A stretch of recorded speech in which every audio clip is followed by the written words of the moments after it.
muhawe ikaze mu kiganiro inyigisho za Bibiliya. Muri iki kiganiro tugenda turaba ibice by'ivyanditswe muri Bibiliya yera ijambo ry'Imana, tukarimbura insiguro yavyo. Ni ikiganiro gitanga inyigisho z'ivyanditswe vyera mu kiringo c'imyaka 5. Inyuma y'icigwa turaguha inomero uturonderako igihe wogira ico ugomba guterera canke kubaza.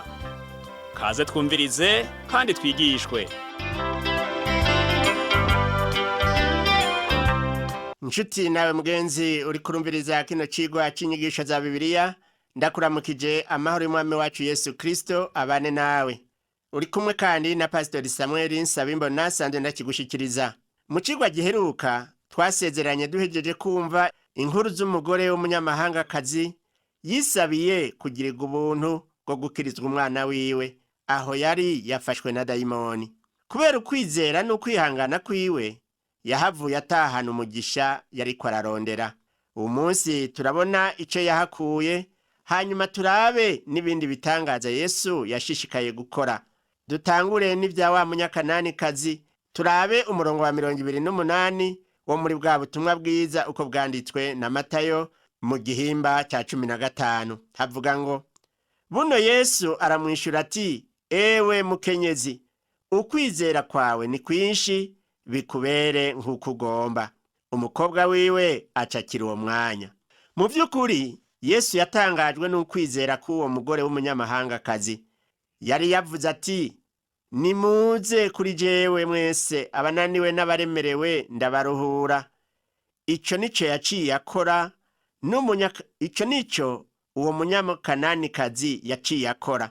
Mu kwizera kwiwe kwishi yagize, Yesu nawe ntiyavyirengagije. Mu nyuma y'ivyo Yesu yashishikaye gukiza n'abandi benshi. Reka turabe umurongo wa 29 n'uwa 30. Haravuga ngo, Yesu arahava aja ku kiyaga c'i Galilaya, aduga umusozi yicaraho. Abantu benshi baza ahari bazanye abacumbagira, ibimuga, impumyi, ibiragi n'abandi benshi, babashira imbere y'ibirenge vyiwe arabakiza.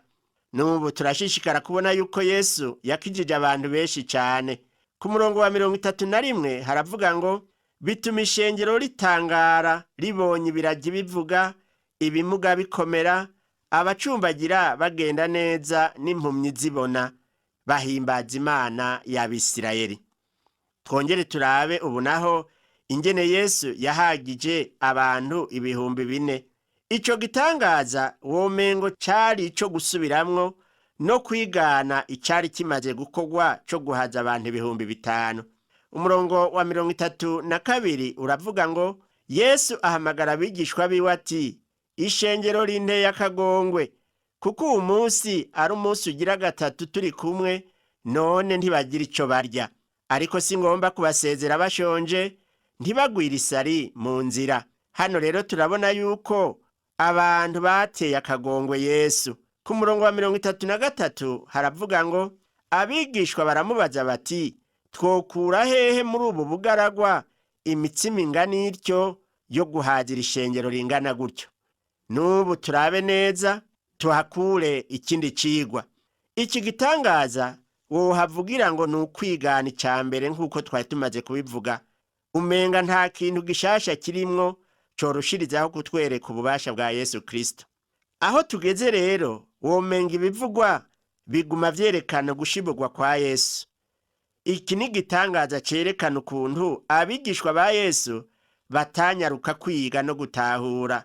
Bari bamaze imisi mike cyane babonye ingene Yesu ahaza abantu 5,000, none ubu naho bagarukanye vya bibazo vyerekana kutizera.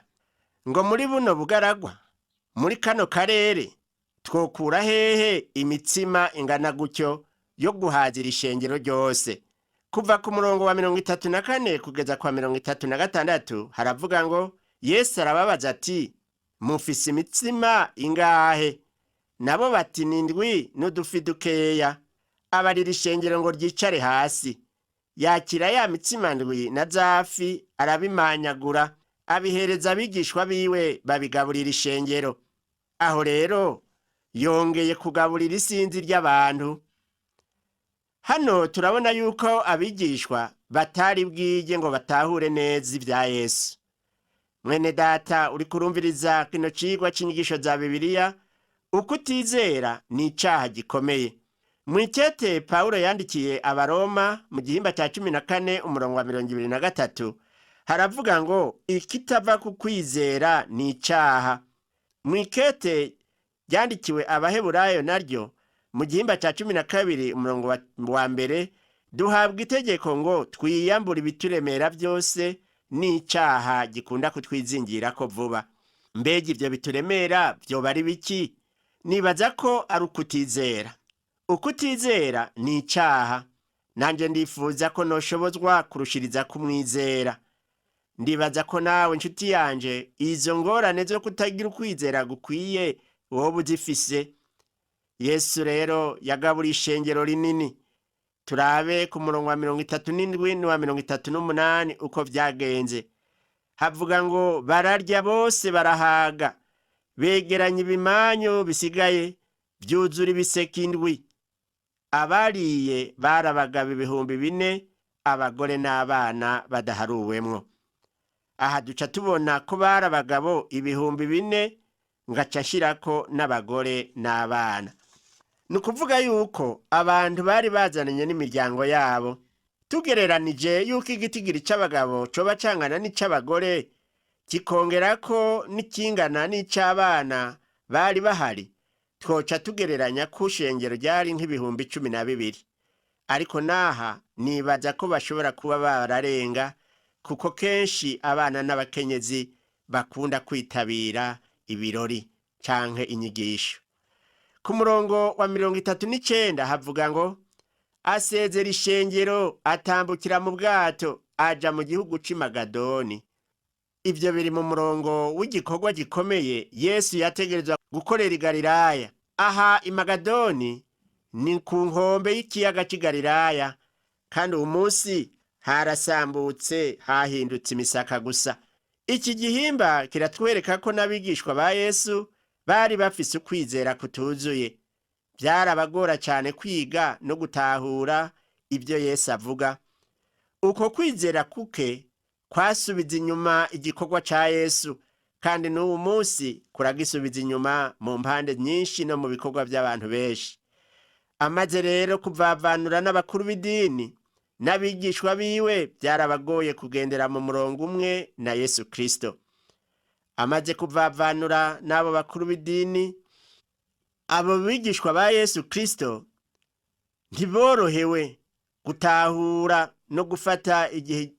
Ntiborohewe kuko gutahura byabafatiye igihe kirekire cyane. Mu by'ukuri na twebwe Yesu aratwihanganira, akongera agasubiramwo mu kutwigisha no mu kuturindira ngo dutahure. Benshi ntiturashikira ukwizera no gutahura gukwiye. Birakenewe rero yuko uko kwizera Imana yo kutwongerereza. Turabe ibivugwa naho mu gihimba ca 16 c'ubu butumwa bwiza uko bwanditswe na Matayo. Aha tubona ko Yesu yashishikaye gukora igikorwa ciwe, kandi ashishikara no kugira ingorane hagati yiwe n'abafarisayo n'abasadukayo. Abasadukayo rero n'abo bafarisayo baciye barondera kwica Yesu, baciye barondera ko Yesu abaha ibimenyetso. Reka turabe ingene vyari bimeze. Aha bwari bubaye ubugira kabiri abafarisayo n'abasadukayo bamurondera ko ikimenyetso kivuye mu ijuru, naho nyene aca bibutsa ivya Yona. Kuva ku murongo wa mbere gushika ku murongo wa 3 havuga ngo abafarisayo n'abasadukayo baraza barondera kumugeza ngo abereke ikimenyetso kiva mu ijuru. Nawe arabishura ati, iyo bugorovye muravuga muti buca haba umuco kuko ijuru rikeye. Mu mutwenzi muravuga muti hagira hafurangane kuko ijuru ritukuye kandi ikirere cirabuye. Murazi kugenzura ijuru ko risa, ariko ibimenyetso vy'igihe ntimuzi kubigenzura. Mu butumwa bwiza uko bwanditswe na Matayo mu gihimba ca 12 umurongo wa 38 tubona ngo abafarisayo n'abanyabwenge b'ivyanditswe basavye Yesu ikimenyetso. Ico gihe Yesu yabahaye ikimenyetso ca Yona. none n'ubu nico agomba abasubiriremwo, ariko abanza kubereka ko bazi kugenzura ijuru ko risa, ariko ntibamenye kugenzura ibimenyetso vy'ibihe. Abakuru b'idini bagerageza gushira Yesu mu mutego, nawe akagabisha biwe ngo birinde indyarya. Kandi ngaha n'ubwa kabiri abita indyarya. Umurongo wa kane uravuga ngo ab'igihe kibi c'ubuhumbu barondera ikimenyetso, kandi nta kimenyetso bazohabwa atari ikimenyetso ca Yona. Abasigaho arigira. Yesu yari amaze kubaha ibimenyetso vyinshi. Ingorane zabo nuko batavyemera. Yaciye yongera ubugira kabiri kubabwira ikimenyetso ca Yona. Dusubiye muri Matayo, dusubiye mu gihimba ca 12 umurongo wa 40, muri ubwo butumwa bwiza uko bwanditswe na Matayo, tubona bibutsa ati, nk'uko Yona yamaze iminsi 3 n'amajoro 3 mu nda y'urufi, niko n'umwana w'umuntu azomara iminsi 3 n'amajoro 3 ikuzimu. Abo bafarisayo n'abasadukayo ntibemera yuko nk'ico ari kimenyetso. Muri iki gihimba turabona ibintu bitatu byaboneka kuri Yesu. Abafarisayo n'abasadukayo bamubona nk'icaduka, ntibemera ko Yesu ari Mesiya. Ishengero ryinshi ry'abantu bagira ngo ni Yohana Umubatizi, Eliya, Yeremiya canke uwundi muvugishwa. Nanje emwe njanye nabo, naho batamutahuye cane, baremera ko ari udasanzwe. Abigishwa biwe rero nibo bamwizeye nka Kristo Mesiya, umwana w'Imana nzima. Abafarisayo n'abasadukayo bobo basaba ikimenyetso. Yesu yababwiye yuko ata kimenyetso bazohabwa atari uwavugishwa n'Imana Yona. Aca basiga ngaho arigira. Igihe aciye abasiga ngaho akigira, vyaciye birushiriza kuboneka yuko adafatanije nabo. Niho yaca agabisha abigishwa biwe ku vy'umwambiro wabo bakuru b'idini, nk'uko tubisoma ku murongo wa 5 no ku w'indwi. Haravuga ngo abigishwa bafata hakurya, bari bibagiye gutekera imitsima. Yesu arababwira ati, mumenye mwirinde umwambiro w'abafarisayo n'abasadukayo. Biburanya bati, ntitwatekeye imitsima. Mu butumwa bwiza ko bwanditswe na Matayo mu gihimba ca 13, twarize yuko havuzwe umwambiro haba havuzwe ikintu kibi, ataciza biba bisobanura. Yesu yongera kuvyemeza mu kuvuga ati, mwirinde umwambiro. Ubwiwe kwiyubara, nta ciza kiba kiri imbere, haba hari ingorane. Abigishwa ba Yesu nabo bumvise ngo umwambiro, batangura kwiyumvira ngo ni ivy'imitsima. Turabe kuva ku murongo w'8 kugeza ku wa 12 ingene havuga. Yesu arabimenya, arababaza ati, yemwe abukwizera guke, ni iki gitumye mwiburanya hagati yanyu ngo nta mitsima mufise? Ndimwibutse ya mitsima 5 mu bihumbi 5 n'ibiseke mwegeranije uko vyangana? Canke ya mitsima 7 ku bihumbi 4 n'ibiseke mwegeranije uko vyangana? Ni igiki kibabujije gutahura ko ntababwiye imitsima? Ariko mwirinde umwambiro w'abafarisayo n'abasadukayo. Buno batahura ko atababwiye kwirinda umwambiro w'umutsima butsima, ariko ko ari inyigisho z'abafarisayo n'abasadukayo. Iyaba hariko haravugwa ivy'imikati isanzwe, abigishwa bari kwibuka vya bitangaza 2 Yesu yakora mu guhaza abantu 5,000, ahandi naho 4,000. Noneho hariko haravugwa inyigisho z'abakuru b'idini. Yesu yavuze umwambiro, vyasobanurwa ngo inyigisho mbi. Abantu iyo bavuze ngo umwambiro w'ubutumwa bwiza, baba bariko barihenda. Umwambiro nta sobanuro y'iciza urimwo. Wakiriye Kristo Yesu ngo agukize, ibyo vyategerezwa guca bigufasha gutahura umwambiro icarico. Reka turabe ingene Yesu yashingiwe intahe yuko ari Kristo. Mu gusoma iyi nkuru nziza yanditswe na Matayo, dutegerezwa gukurikira neza tugategera, kuko iki ni igitabo gihambaye igitabo kidasanzwe kandi kidufasha gutahura n'ibindi vyanditswe vyera. Dutegerezwa rero kwihweza neza tugatahura ivyo dusoma.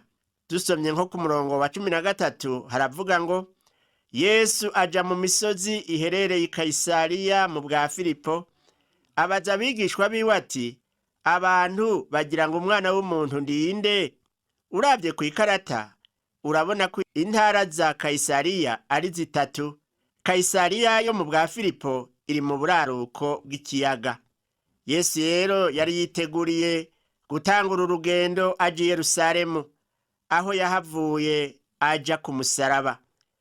Imbere yuko atangura urwo rugendo, hari ibintu bibiri abigishwa biwe bategerezwa kubanza gutahura. Ica mbere ni ukumenya Yesu uwo ari we. Ica kabiri ni ukumenya ico agiye gukora. Nshuti yanje mwene data, ivyo ni ibintu twese dutegerezwa kubanza gutahura kugira ngo tube abakristo beza. Dutegerezwa kumenya Yesu uwo ari we n'ico yakoze. Dutegerezwa kubitahura kugira ngo tumenye aho dushize ukwizera kwacu, maze tukemera gukizwa. Reka nshuti yanje ndakwinginge ngo urabe neza ikibazo ca mbere Yesu yabajije abo bigishwa biwe, ngo abantu bagira ngo umwana w'umuntu ndinde? Ico kibazo n'uyu munsi aracakibaza, kandi hirya no hino inyishu z'ico kibazo ziratandukanye. N'abazitanga usanga nabo nyene bazitanga mu buryo butandukanye. Yesu niwe wa mbere akomeye avugwa cane, akavugwa ko vyinshi kandi binyuranye kurusha abandi bose babayeho kuri iyi si turiko. Hano twumvise ishengero rinini ryamukurikiye. Ico kibazo mu bantu bo mu bisagara tubamwo twohava turonka inyishu zisa n'izabo bigishwa, kuko abantu bazi Yesu kwishi kandi benshi bamuvuga uko atari.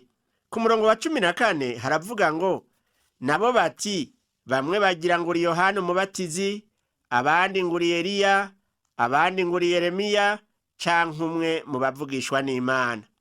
Bamwe ngo uri Yohana umubatizi. Uwo Yohana nawe yabaye rurangiranwa, kandi muri iki gihe benshi baravuga yuko Yesu yabaye umwigisha rurangiranwa. Abandi ngo uri Eliya, na Eliya yabaye umuntu akomeye, kandi benshi muri ico gihe baravuga ko Yesu yari umuntu akomeye cane. Hariho n'abandi nabo bavuga ngo uri Yeremiya. Uwo nawe Yeremiya ni umuntu yavugishijwe cane arira, kandi turibuka yuko na Yesu nawe bamubonye arira. Abantu baremeje ko Yesu yabaye umuvugishwa hambaye. Hari n'abandi bavuze ngo canke ngo uri umwe mu bavugishwa n'Imana. Biraboneka yuko habaye inyishu nyinshi cane zivuga Yesu umuvugishwa n'Imana. Ngivyo rero ibyo abantu basanzwe b'ico gihe bamuvuze ko. Hari umuvugabutumwa umwe yumvise izi nyigisho, nawe acaja mw'ibarabara atangura kubaza abahita ico biyumvira kuri Yesu. Yarose inyishu z'uburyo bwose. Bamwe bavuze bati Yesu niwe yabaye umwigisha wa mbere akomeye amaze kubaho hano mw'isi. Uwundi yavuze ati Yesu ni umuntu yatanguje ishengero. Uwugira gatatu nawe yamufashe nk'umwe mu bantu babaye barurangiranwa mw'isi. Ni nka bamwe bavuga bati ni umwe mu bavugishwa n'Imana. Hanyuma rero Yesu yaciye ahindukirira abigishwa biwe, nabo arababaza ubwabo ati, turaba umurongo wa 15 n'uwa 16, arababaza ati, ariko mweho mugira ngo ndinde? Simoni Petero aramwishura aturi Kristo umwana w'Imana nzima. Haleluya. Hari hagezaho abigishwa nabo bamenya, bakemanga bakavuga Yesu uko bamuzi. Simoni Petero wewe yabaye umuvugizi wabo bose, niwe yavuze ati uri Kristo, nukuvuga Mesiya, uwasizwe amavuta, umwe yari yaravuzwe n'abavugishwa n'Imana bo mw'isezerano rya kera. Yarongeye ati umwana w'Imana nzima. Mu vy'ukuri iyo nyishu y'ukuri yabonetse ihuye nuko Yesu yarari. N'uyu munsi ukwiye kumenya ko Yesu ari umwana w'Imana nzima. niko ari. Umurongo wa 17 uvuga ngo Yesu aramubwira ati uri umuhigwe Simoni mwene Yona, kuko atawe inyama n'amaraso yabiguhishuriye, ariko ni data wo mw'ijuru. Mpwemu yera rero niwe wenyene ashobora kumenyesha umuntu wese Kristo uwo ari we. Nta muntu ashobora kuvuga ngo Yesu n'umwami atarongowe na mpwemu yera. Mpwemu w'Imana gusa niwe aduhishurira ibya Kristo. Yesu yavuze ati ntawe inyama n'amaraso yabiguhishuriye. Ni ukuvuga yuko yamubwiye ati ntiwabyigishijwe nuko wabanye nanje. Bamwe bavuga ngo iyo mba narabanye na Yesu nk'imyaka 3 nari kumenya neza uwo ari we, ariko niwibuke ko nabo bigishwa bari bamaranye na Yesu hafi imyaka 2 irenga. Mwene data nshuti yanje, ni umunsi urashoboye kumenya Yesu, kuko ijambo ry'Imana wahawe niryo rimukubwira uko ari. Igikomeye ni ukurisoma ukongera ukaryizera. Umurongo wa 18 uvuga ngo nanje ndakubwira yuko uri Petero, kandi kuri urwo rutare nzogubaka ku ishengero ryanje, kandi amarembo y'ikuzimu ntazorishobora. Turabe neza rero uwo murongo wa 18. Mbega urwo rutare Yesu avuga yubatse ku ishengero nuruhe? Hari abavuga yuko ryubatswe kuri Petero. Oya namba, si kuri Petero ryubatswe. Hano Yesu yakoresheje imvugo avuga ati urutare, ariko Yesu ntiyubatse ishengero kuri Petero canke kuvyo amubwiye. None urwo rutare goca ruburuhe ninde? Urwo rutare ni Kristo nyene, wa mwana w'Imana nzima. Ishengero ryubatswe kuri Kristo. Na Petero arabisigura mu ikete ryiwe yanditse rya mbere mu gihimba ca 2, avuga kuri Kristo ati niwe buye rifise ubugingo, ryagawe n'abantu, ariko ku Mana ryaratoranijwe, riri n'igiciro. Hano rero Petero acavuga n'ivyanditswe mu gitabo c'abavugishwa n'Imana Yesaya igihimba ca 28 umurongo wa 16, ahavuga ngo raba ndashira Siyoni ibuye ryo kubitanguriro, ibuye ryagejejwe, ari ryo ryo kugumya ifuruka, riri n'igiciro, rishikamye cyane, kandi uryizera ntazohutagiza. Ishengero ryubatswe kuri Kristo, uwo niwe rufatiro. Kuko irindi tanguriro ata muntu ashobora kurishiraho atari ryashizweho, niryo Yesu Kristo. Uko niko Paulo abivuga mu ikete rya mbere yandikiye ab'Ikorinto igihimba ca 3 umurongo wa 11. Kristo niwe buye, kandi avuga ati kuri urwo rutare azohubaka ishengero ryiwe. Igihe Kristo yavuga ibi, ishengero cari ikintu kikiri imbere citezwe, kitari bwaboneke. Ico womenya rero, nta shengero rivugwa mu isezerano rya kera. Ishengero ryabayeho Kristo amaze gupfa, akazuka, akaja mu ijuru, maze mpwemu yera akarungikwa. Ishengero ntiryari kubaho ivyo bitarashika. Yesu yavuze muri kazoza ati nzokubaka ishengero ryanje. Yesu avuze ati amarembo y'ikuzimu. Aha rero agomba kuvuga urupfu. Amarembo y'urupfu ntazoshobora ishengero rya Kristo, ntazoribuza ko ribaho. Twiteze umunsi Kristo Yesu agiye kugaruka avuye mu ijuru, maze hakazoca humvikana kamo k'intsinzi. Ako kamo rizoba nk'ijwi ry'umumarayika mukuru, ryumvikana nk'inzamba, kuko abapfuye bazozuka. Amarembo y'urupfu ntazobuza ivyo. Umurongo wa 19 uvuga ngo nzoguha imfunguzo z'ubwami bwo mu ijuru, kandi ico uzoboha mu isi kizoba kiboshwe mu ijuru, n'ico uzobohora mu isi kizoba kibohowe mu ijuru. Izo mfunguruzo z'ubwami bw'ijuru zoba ari izihe? Mbega zahawe Petero gusa? Oya namba, Yesu aziha abo bantu bose bemeza bijya Petero yatuye, abakiriye Kristo nk'umwana w'Imana nzima, bakamwakira nk'umukiza. Asangura umwana w'Imana, izo mfunguruzo nawe urazifise, kandi izo mfunguruzo nazo ni burya bushobozi abanyabwenge b'ivyanditswe bari bafise byo kubisigurira abantu, nk'uko tubibona mu gitabo ca Nehemiya mu gihimba c'umunani kuva ku murongo wa 2 kugeza ku 8. Uyu munsi rero umukristo wese arafise ijambo ry'Imana arizo mfunguzo. Iryo jambo ry'Imana turyigunganye tuba tubosha isi, ariko turitanze tuba tubohoye isi. Nta muntu n'umwe afise izo mfunguruzo wenyene, kandi nta shengero canke idini rifise izo mfunguruzo ryonyene. Ubu munsi dufise igikorwa cyo kuvuga ubutumwa bwiza, kuko ari bwo bwonyene bushobora gukiza umuntu. Ico rero ni igikorwa cacu abizera. Nawe we nshuti yanje uri kurantega amatwi, gikwiye kuba igikorwa cawe. Ku murongo wa 20 haravuga ngo, maze yihanikiriza abigishwa ngo ntihagire umuntu babwira ko ari we Kristo.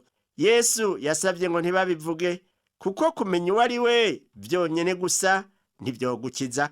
Kugira ngo uronke agakiza utegerezwa kumenya uwo ari we, ariko cane cane ukamenya ico yakoze kandi ukamwakira mu kwizera. Nshuti yanje uri kurumviriza kino cigwa c'inyigisho za Bibiliya, Yesu yakoze vyinshi vyerekana yuko ari we Kristo, umwana w'Imana nzima, ariko benshi ntibamwakiriye.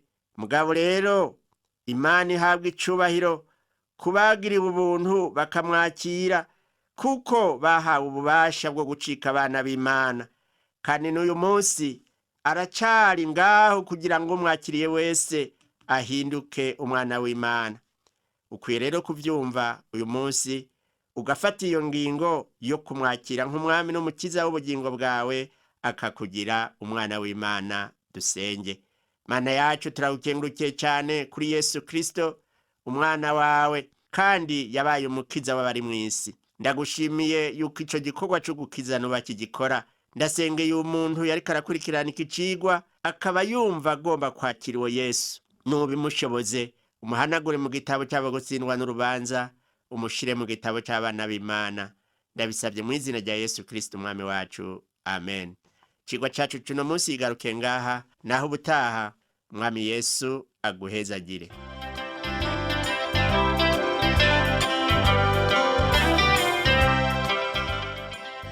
Wakoze kumviriza icigwa c'ijambo ry'Imana c'uyu munsi.